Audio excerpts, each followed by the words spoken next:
G'day and welcome back to the channel Ginger Ninja's Movie Reviews. I am the Ginger Ninja and these are my Trashy Tuesday reviews. That's right, every Tuesday I'm looking at a film that's somewhat trashy, usually from the 80s, sometimes the 90s, maybe even the 70s. Could be horror, thriller, sci-fi or action. And it doesn't get any better when you talk about action than Chuck Norris. So we're going to be diving into that today. Before I do get into that, I do want to say a big thank you to all my new and existing subscribers. Thank you so much for continuing with me on this journey through the trashiest of the trash. But let's get into it. Now, Invasion USA, it came out in 1985 and it was directed by Joseph Zito. A lot of people recognize that name. He's done some great films, but we're not here to discuss that. The film stars Chuck Norris, Richard Lynch, Melissa Prophet, billydrago, and many, many more. The plot, and this is direct from IMDb, so a one-man army comes to the rescue when the United States are invaded by communists. Yeah, it's Chuck fucking Norris. What do you expect? Now, there will be spoilers ahead, so actually, you know what? Nah, this movie came out in 1985 and it stars Chuck freaking Norris. So if you haven't seen it, too bad. Okay, so let's look at the cast. Now, Chuck Norris and denim. I mean, that's the majority of the film right there.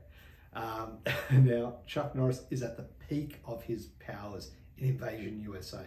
His stoic demeanor make him a formidable and charismatic lead.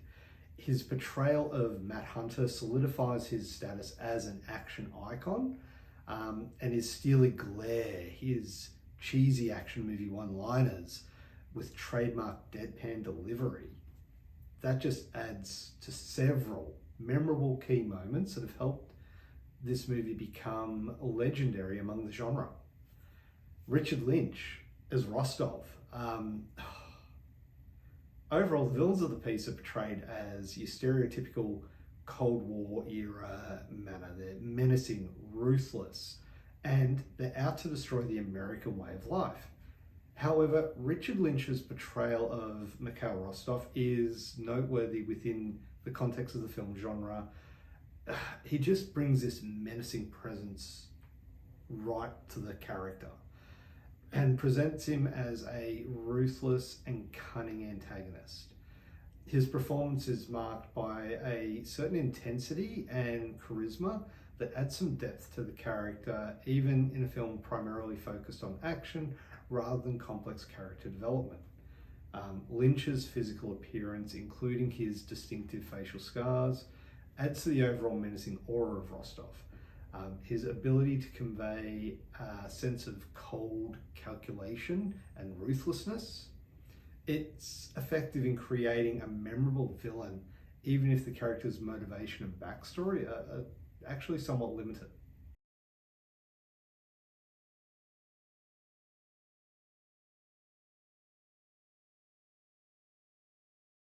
Now let's look at the directing and writing.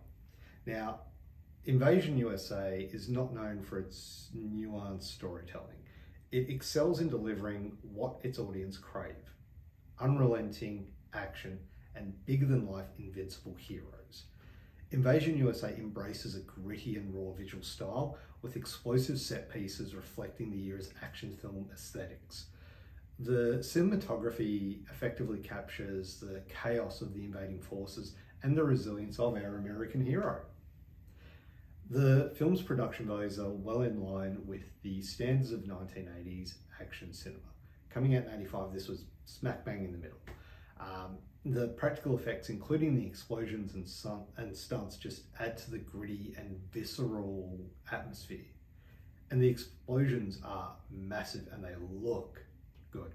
They're not your CGI stuff. These are real explosions that you're seeing on screen. In fact, one of the major action set pieces, Rostov blows up a lot of stuff, and I'll touch on this more in the effects, but it just looks amazing, like it really does.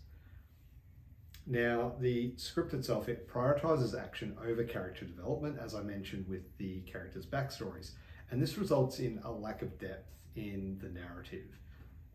If you're seeking a more intricate storyline, you may find the dialogue and script somewhat formulaic, and a lot of this was partially due to the editing. Canon, the company that released the film, they removed a lot of the story elements and background characters in the editing room in order to concentrate on Chuck Norris and the action. The actual editor, Daniel Lowenthal, I hope I'm pronouncing that right, has stated that Canon's cuts made the film heavily episodic and pretty much a collection of explosive action scenes. And it certainly is that. Now, that does not derive from the fact that it's a good action movie, but you can actually see when you're watching it how it would have made the characters a little bit more relatable, maybe, definitely more human. The characters in this are, especially, Matt Hunter and Rostov, more than human. They are black and white. You've got the complete good guy, like, do no wrong, he's a good guy. But you don't get a lot of his backstory. Same with Rostov, there was something that happened between them. You see a little bit of it in the actual film. It doesn't explore that enough. And that's what's missing from this film. Now, onto the effects. So, big explosions and lots of bullets are the name of the game with this one, and it does not disappoint. The stunt work is top notch, with bodies flying everywhere.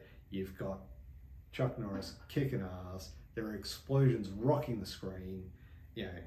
The stunts in this, like I mentioned, top notch. And Chuck Norris actually performed the majority of his own stunts in this film, including one where he's hanging onto the side of a pickup truck while it's driven through a shopping center with kiosks blowing away everywhere and everything going on, and he's just holding onto the side of this pickup truck. So that looked phenomenal.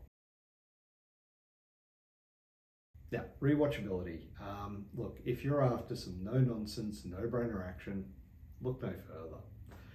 Now, Invasion USA isn't recognised for its groundbreaking cinematography or its intricate storytelling. However, they're both pretty good. They're not great, like you're not going to see any Oscar-winning stuff in this, but that's not what we're here for. We're here for action, and that's what stands out as so satisfying. Its ability to deliver that to its audience. This is a product of its time. It's a no-holds-barred action flick that revels in its own audacity. So if that's what you're after, then this is definitely one to rewatch.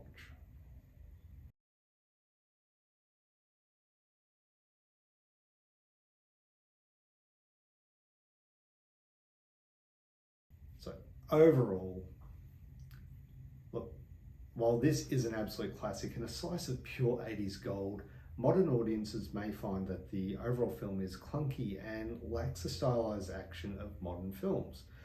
Say comparing this to a film like John Wick, that has a very stylized feel to the action scenes.